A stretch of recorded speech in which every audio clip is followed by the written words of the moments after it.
the side of the tank. So this is one nasty thing. So if crude burns, you get usual carbon dioxide, carbon monoxide, oxides of nitrogen, lead, particulate matter, polycyclic aromatic hydrocarbons, and volatile organics.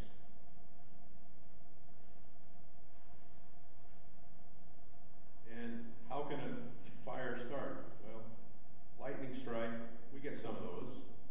Maintenance error, it would be for welding.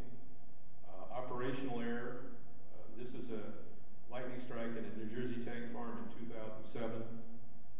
Sabotage, well, I think the port takes every effort to avoid that, so hopefully that won't be a cause.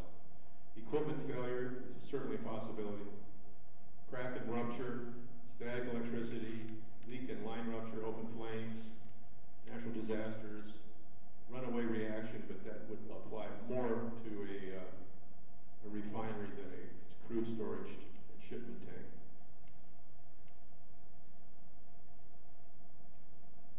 Smoke from an oil fire can contain polycyclic aromatic hydrocarbons that are believed to be carcinogenic. The spread of these would be further exacerbated by Grace Harbor wind and rain. Smoke and petroleum inhalation and indigestion to many